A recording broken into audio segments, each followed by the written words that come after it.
हाय बच्चों, bright future coaching institute की online classes में आपका बहुत बहुत स्वागत है। विद्यार्थियों, हम आपके लिए कक्षा 10 के विज्ञान, गणित और अंग्रेजी के बहुत ही शानदार वीडियो लेकर आ रहे हैं, जिसमें न केवल आपका सिलेबस कंप्लीट करवाया जाएगा बल्कि आपको परीक्षा से संबंधित बहुत सी महत्वपूर्ण जानकारियां भी उपलब्ध करवाई जाएगी।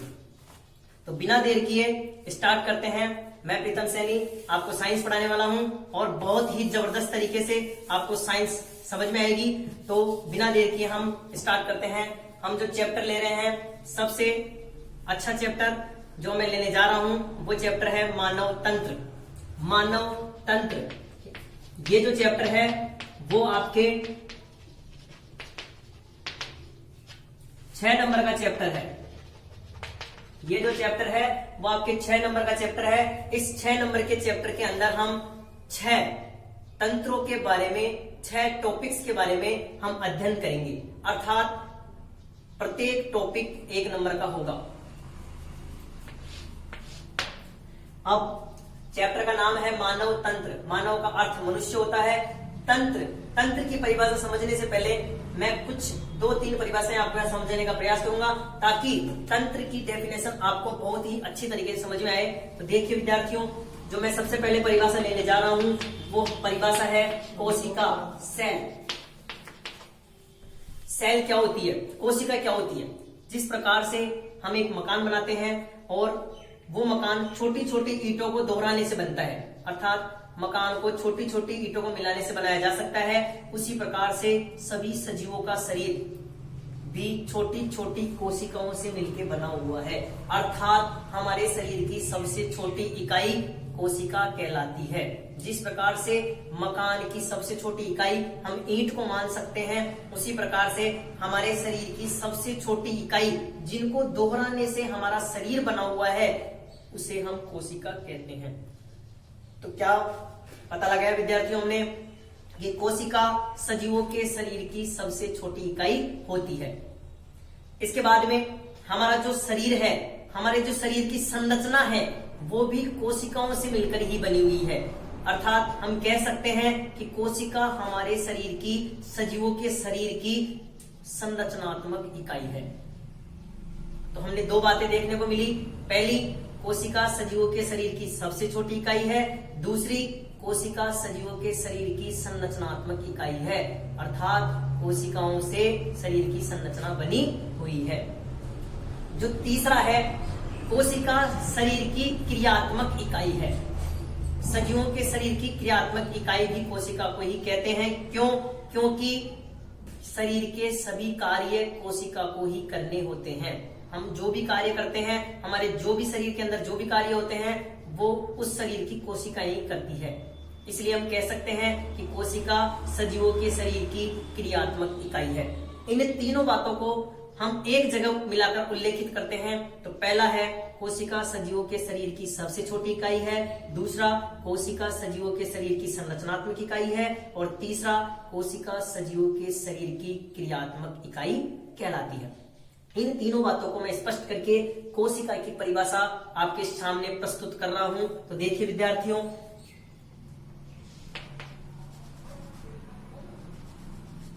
सजीवों के शरीर की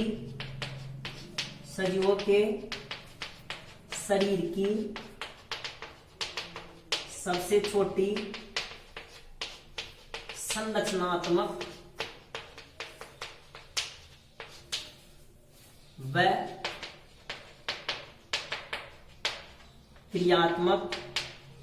क्रियात्मक इकाई कोशिका कहलाती है। सजीवों के शरीर की सबसे छोटी संरचनात्मक और क्रियात्मक इकाई कोशिका को कहते हैं। दूसरी परिभाषा, हम जो परिभाषा ले रहे हैं वो है उत्तक, टिश्यू।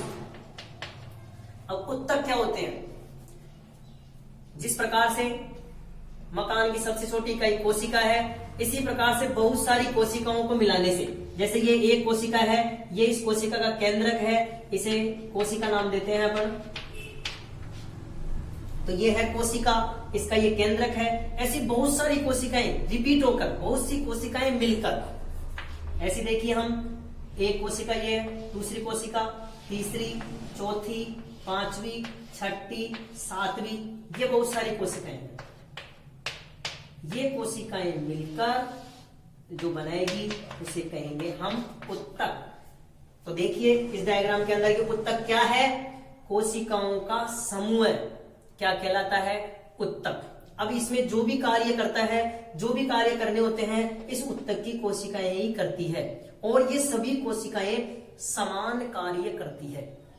कि जिस प्रकार से हमारे जैसे आमाशय के अंदर आमाशय है, आमाशय के अंदर ये आमाशय बहुत सारी कोशिकाओं से मिलकर बना हुआ है, और आमाशय का काम है भोजन का पाचन करना। क्या कार्य है इसका?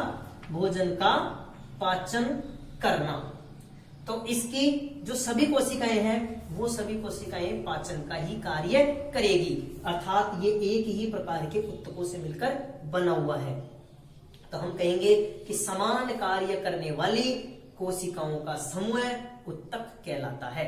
तो हम इसकी परिभाषा लिखते हैं, देखिए,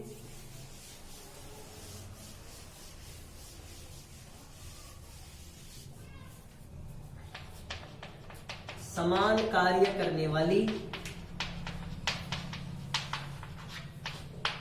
कोशिकाओं का समूह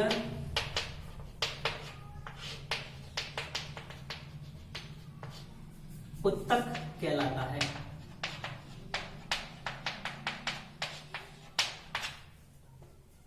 समझ में आ गया विद्यार्थियों? कोशिका सबसे छोटी इकाई, बहुत सी कोशिकाएं मिलेगी, उत्तक बनेंगे।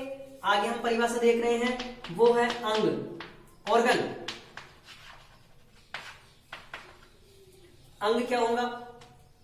उत्तकों का समूह। जिस प्रकार से कोशिकाओं का समूह उत्तक है, उसी प्रकार से उत्तकों का समूह क्या कहलाता है? अंग। इसे हम कहेंगे समान कार्य करने वाले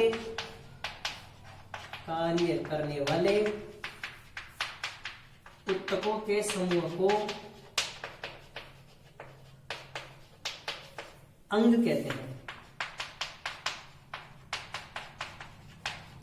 समान कार्य करने वाले उत्तकों के समूह को अंग कहते हैं।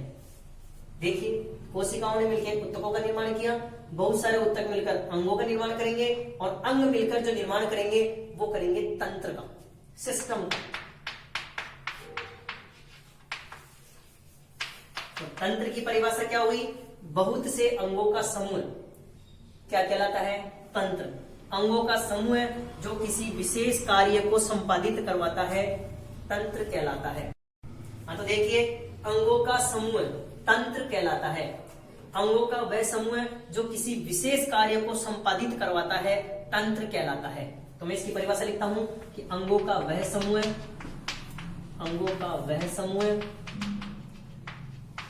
जो किसी विशेष कार्य को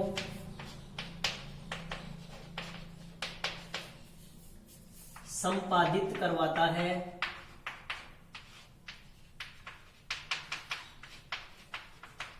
तंत्र कहलाता है। तो देखिए विद्यार्थियों, कोशिकाओं से मिलकर उत्तकों का निर्माण हुआ है, उत्तकों से मिलकर अंगों का निर्माण हुआ है, और अंगों से मिलकर जो निर्माण हुआ है वो निर्माण हुआ है तंत्र का। तंत्र का निर्माण हुआ है। तो इस तरह से हम यहां लिख सकते हैं कि कोशिका, ऐसी बहुत सारी कोशिकाएं मिलकर उत्तकों का निर्माण करेगी, उत्तक मिलकर अंगों का निर्माण करेंगे, और अंग मिलकर तंत्र का निर्माण करता है, और तंत्र मिलकर, बहुत सारे तंत्र मिलकर, जैसे पाचन तंत्र है, श्वसन तंत्र है, रक्त परिसंचरण तंत्र है, ये तंत्र मिलकर हमारी बॉडी का, हमारी शरीर का निर्माण करते हैं। तो इस वीडियो के अंदर हमने क्या देखा?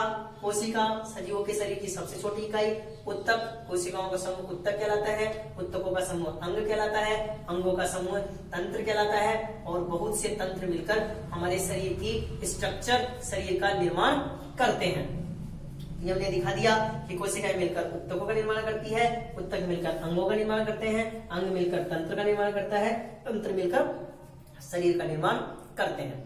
तो हमारा जो उद्देश्य था तंत्र की परिभाषा समझना, वो उद्देश्य हमारा यहाँ पे कंप्लीट हुआ। तंत्र की परिभाषा क्या है? अंगों का वह समूह है जो किसी विशेष कार्य को संपादित करवाता है, तंत्र कहलाता है। अब तंत्र कितने प्रकार के हैं? इस चैप्टर के अंदर हम 6 नंबर का चैप्टर है, इसमें 6 तंत्रों के बारे में अध्ययन करने वाले हैं। तो सबसे पहले मैं उनके नाम उल्लेखित कर रहा हूं कि वो कौन कौन से तंत्र हैं। तो देखिए विद्यार्थियों,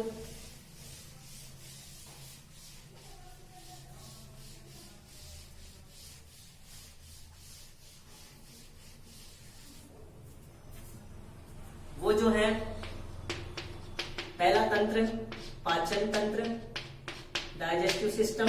दूसरा तंत्र श्वसन तंत्र। तीसरा तंत्र उत्सर्जन तंत्र। चौथा तंत्र रक्त परिसंचरण तंत्र। और 5वां तंत्र तंत्रिका तंत्र। और जो 6ठा तंत्र है वो है जनन तंत्र। इस चैप्टर के अंदर हम इन 6 तंत्रों के बारे में विस्तृत अध्ययन करेंगे। पाचन तंत्र में भोजन के पाचन, भोजन के अवशोषण, पाचन में सहायक अंग, विभिन्न एंजाइम्स, इनके बारे में हम अध्ययन करने वाले हैं। श्वसन तंत्र में श्वास से संबंधित हम ऑक्सीजन गैस ग्रहण करते हैं, कार्बन डाइऑक्साइड गैस को हमारे शरीर से बाहर निकालते हैं। तो इस तंत्र के अंदर हम श्वसन से संबंधित सभी बातों का अध्ययन करने वाले हैं। उत्सर्जन तंत्र, हमारे शरीर में बहुत से हानिकारक पदार्थ बनते हैं जो हमारे शरीर में जहर के समान कार्य करते हैं, उनको हम अपने शरीर से बाहर निकालना अत्यंत आवश्यक होता है। तो उन अवशिष्ट पदार्थों को बाहर निकालने की क्रिया को हम कहते हैं उत्सर्जन। और इसके अंदर हम उत्सर्जन तंत्र के अंदर हम किडनी और यकृत, फेफड़े आदि के बारे में अध्ययन करने वाले हैं। रक्त परिसंचरण तंत्र, कि हमारे शरीर के अंदर ब्लड, रक्त पूरे शरीर के अंदर विचरण करता है। रक्त के क्या कार्य हैं, रक्त किस प्रकार से विचरण करता है और रक्त परिसंचरण तंत्र का केंद्र कौन सा है, इसके बारे में हम विस्तृत अध्ययन करने वाले हैं। तंत्रिका तंत्र के अंदर हम मस्तिष्क, मेरुरज्जु, परिधीय तंत्रिका तंत्र, कायिक तंत्रिका तंत्र, स्वायत्त तंत्रिका तंत्र, इसके बारे में अध्ययन करने वाले हैं।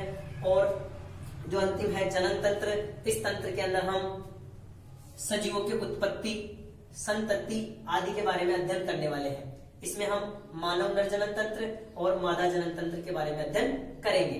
तो जनन की परिभाषा, कि सभी सजीव अपने समान संतान उत्पन्न करते हैं। कौन सी क्रिया के द्वारा?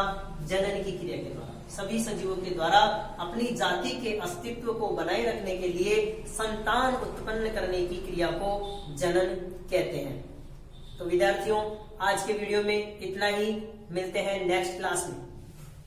ओके।